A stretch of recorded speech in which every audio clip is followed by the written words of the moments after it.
Hello everyone, today we are going to talk about nonverbal communication in speaking.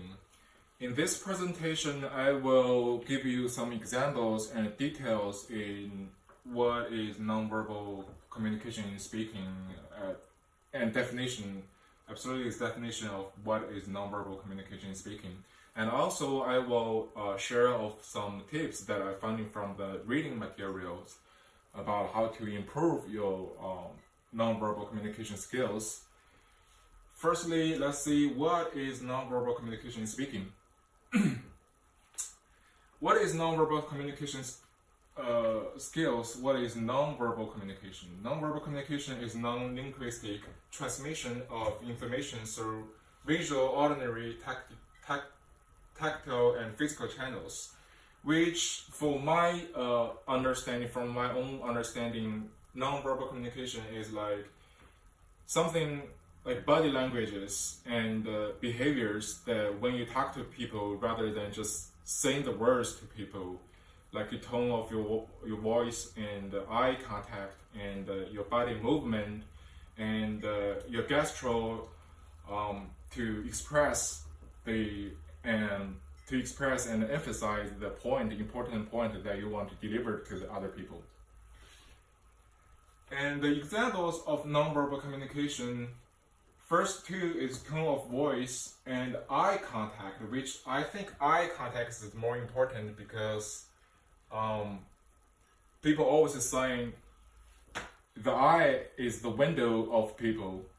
So eye contact is quite essential when you talk to people. We will go through some details and the tips of why eye contact is important during the tips.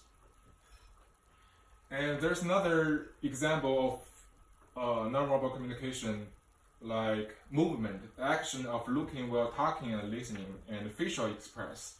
As you can see, there's universal facial expression: happiness, sadness, anger, and fear. So this is like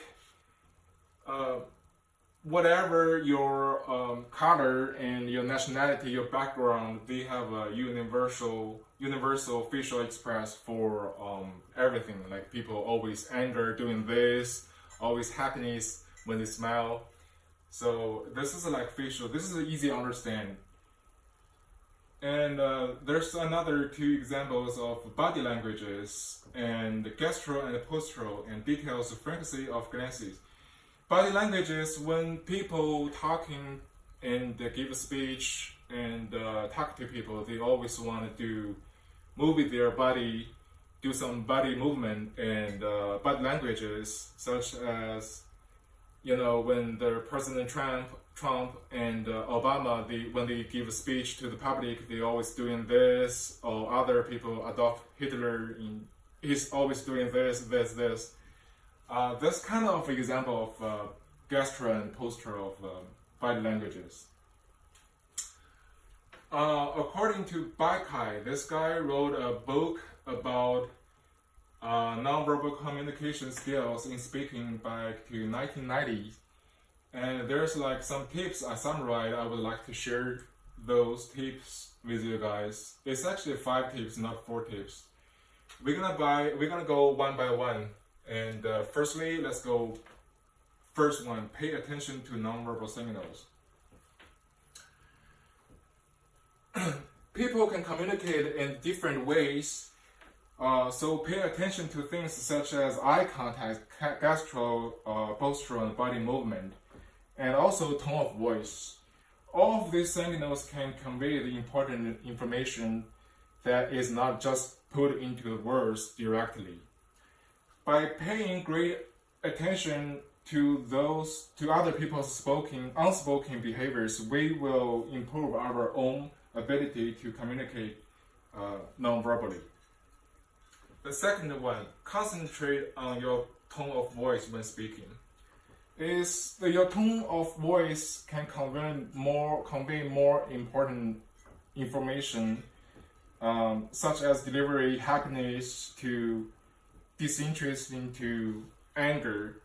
We have to pay attention to tone of voice to others as well as our own speaking, because it affects how other people's response to us and how other people think about us. For example, if I want to show my personal interest in something, I will raise my tone of voice rather than just say I love it. And this kind of technique can not only convey your feeling about a topic, but also help generate the interest in the people listening to your speaking. And third one, use good eye contact. Good eye contact is another important nonverbal communication skills. When people fail to look others into their eye when talking, same they are trying to hide something or avoiding something. On the other hand, if too much eye contact, it can scare people and it's very implied to other people. Yeah. And also the first one considers context, which means you always need to consider, especially your audience when you're talking. Consider the different setting and environment, such as when I using my nonverbal communication in this presentation and my work is way different. The body languages and nonverbal communication skills using by the Friday night when I hang out with my friend and family. So always consider the setting. So always choose the correct expression ways and nonverbal communication skills. The last one, practice make perfect. People always say practice make perfect. This is very important in our daily life. We can build these skills by paying grateful attention to nonverbal behaviors and practice different type of nonverbal communication skills with others day by day. And by notice nonverbal behaviors and practice our own skills, we can dramatically improve our nonverbal communication skills. This is the reference I'm using for my presentation, and I summarized from this book. You can see Barkai 1990, Nonverbal Communication from the Other Side, Speaking Body Languages in the Yale Law Review, whatever. This is a very good book. If you guys interested for how to improve your nonverbal communication skills, you can read. You don't have to read the whole book, but they have a like article on the internet. Also, I think they have a YouTube video summarized better than my presentation. Okay, that is my presentation. I hope you will like it, and thank you very much.